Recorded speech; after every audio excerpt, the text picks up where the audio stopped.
I'm just thinking about how the Philippines will change in the next 5 years. Now, for people that never been to the Philippines, the traffic is terrible here, Manila. Maybe the worst in the world. What I've seen, maybe.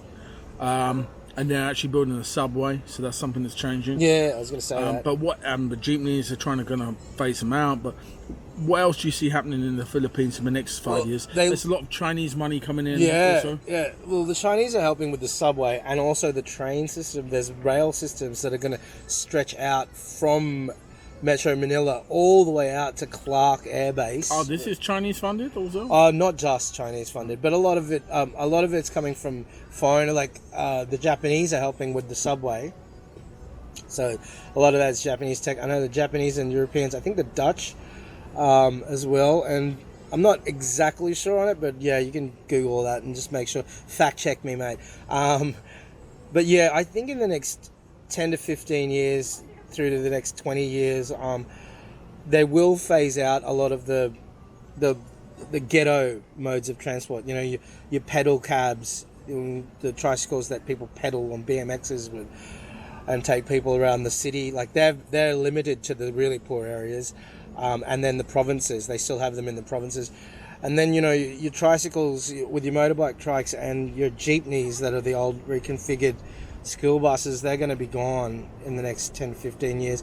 But the reason why I say that is because the push for the underground rail system and monorails and the train system to be renovated and revamped is already underway. Like as you drive outside of Manila, you can see the poles that they're going to put the train lines on and stuff.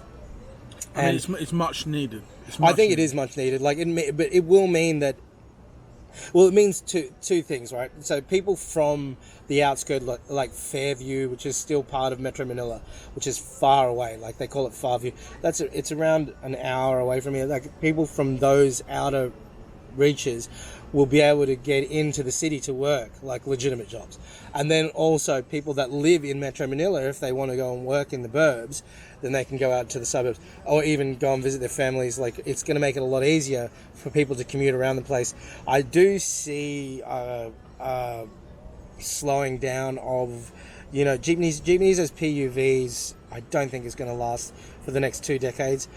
I don't know. Like they've been trying to phase them out for a while, and I think also tricycles might get phased out, and they will bring in the tuk-tuk type things because there's been a real big push in the Philippines for eco-friendliness. So really, because we contribute to a lot of pollution. Like during COVID, we actually saw the mountain skylines outside of Manila, so you could see through the atmosphere, as opposed to that. Now we're 3 years in after COVID, it's sort of the pollution. You can see the pollution. It gets to a constant bubble, right? Yeah, so we're constantly trapped in it. Because maybe people that aren't aware, it's very common that you can do 2 hours going to work in the morning, 2 hours coming back. Oh, I was working with people in a call center. I can't remember the name of it, but I was working with people that were traveling 6 hours a day, commuting from Cavite.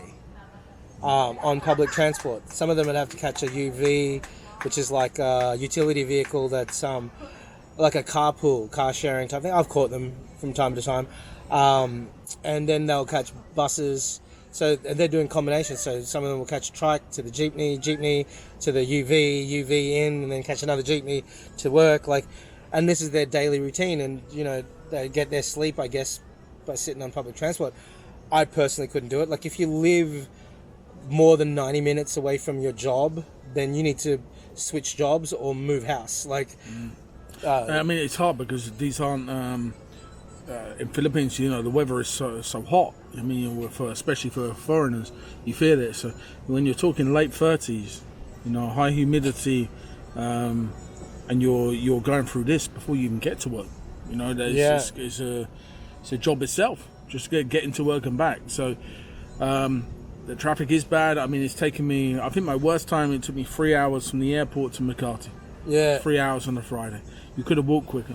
Yeah. I don't know how many kilometers that is from the airport to Makati. Any idea? I would say it's not 10. I'd say it's less under 10. Yeah. Maybe 8 kilometers. Yeah. 3 hours.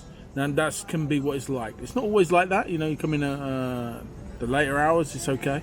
but it can be horrendous here. So hopefully the traffic will improve in the next 5 years, and if Manny Pacquiao gets here, maybe he'll change some of this homelessness and some of the shanty town. Yeah, well, we can only hope. Like.